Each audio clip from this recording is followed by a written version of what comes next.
Kolmas käsky. Pyhitä lepopäivä. Mitä se merkitsee?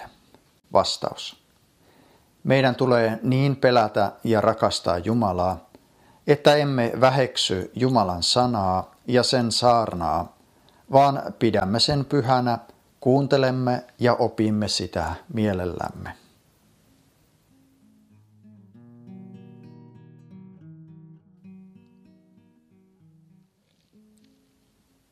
Kolmas käsky päättää ensimmäisen laintaulun. Näiden kolmen käskyn varaan rakentuu ihmisen ja Jumalan suhde. Ensimmäisen ja toisen käskyn kautta Jumala opettaa ihmisille hänen nimestään.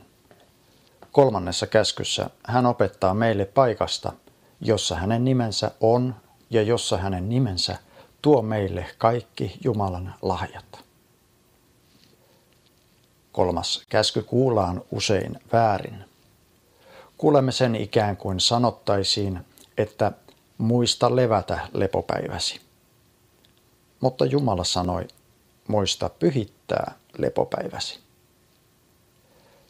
Ruumiillinen lepo on kyllä meille tärkeää ja Jumala tahtoo sitä meille antaa. Sunnuntaina meidän ei tarvitse hoitaa arjen askareita ja töitä, vaan on lupa levätä. Sunnuntain lepo on jotakin erikoista. Pyhäpäivän lepo on sellaista lepoa, jossa ihminen on Jumalan hyvien tekojen ja armon kohde. Jumala pyhittää meitä sanallaan ja sakramentillaan, kaikilla Jumalan lahjoilla. Jumala antaa syntisen levätä anteeksi antamuksen armossa ja varustaa hänet palvelemaan lähimmäisiään arjessa. Tällaisena Jumalan palvelus on tankkauspaikka. Sunnuntai on kristittyjen lepopäivä. Se on eri päivä kuin mistä vanhan liiton käsky kuului. Miksi pyhitämme sunnuntain? Sunnuntai on viikon ensimmäinen päivä, Herran päivä. Se on Herramme ylösnousemuksen päivä, päivä jolloin synnin seurauksena tullut kuolema voitettiin. Ylösnousemuksellaan Kristus aloitti uuden luomisen. Kristityt ovat siis uuden luomakunnan ihmisiä. Siksi pidämme pyhänä Herran päivän ja tahdomme käydä uuden luomakunnan aterialle, jonka ruokana on elämän leipä, taivaasta tullut Jeesus Kristus, hänen tosi ruumiinsa ja verensä. Kirkko on Jumalan nimelle pyhitetty tila. Nimitys tulee kreikan kielen sanoista kyriake, eli Herralle kuuluva. Kirkko on tila, jossa kristityt kokoontuvat.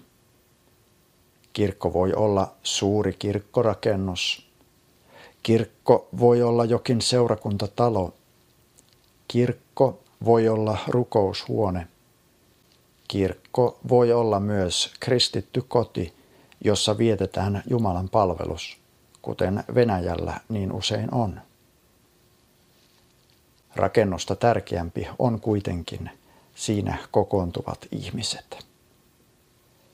Jumalan nimelle pyhitetyssä tilassa kokoontuu nimittäin Jumalan nimen pyhittämät ihmiset. Sen joukon nimi on seurakunta. Seurakunta on Jumalan sairashuone, jossa parantumattomasti sairaat auttavat toisiaan Jumalan antamalla lääkkeellä. Näin Luther kuvaili seurakuntaa. Jokin suuri siunaus on siinä, että tulemme yhteen kuulemaan Jumalan sanaa. Yhdessä tunnustamme ja yhdessä polvistumme. Tunnemme taivaallisen ylipaimenen ja maallisen alipaimenen. He myös molemmat tuntevat meidät. Arjen vietämme kodeissa, kotien iltarukouksissa. Pyhänä me tulemme yhteen Jumalan luomina elävinä kivinä rakentumaan yhteiseksi asumukseksi hengessä. Olemme osa suurempaa kokonaisuutta ja tahdomme pyhittyä niissä armon välineissä, jotka Jumala on meille antanut. Herran ruumiin ja veren aterialla, taikka joskus vain Jumalan sanan ääreen kokoontuva seurakunta, on osa maailmanlaajaa Kristuksen ruumista, joka kokoontuu yhdelle ja samalle aterialle, saman Herran palveltavaksi. Siinä toteutuu jo täällä ajassa se ruumiillinen ja hengellinen ykseys, jonka kerran saamme taivaassakin omistaa. Kun olemme tankanneet sunnuntaina kaikilla Jumalan hyvillä lahjoilla, lääkinneet niitä haavoja, joita synti on meihin lyönyt, ja saaneet uuden elämän voimaa, me käymme sitten arkeen palvelemaan Jumalaa lähimmäisissämme. Sitä Jumalan palvelusta varten meille on annettu käskyt 4-10.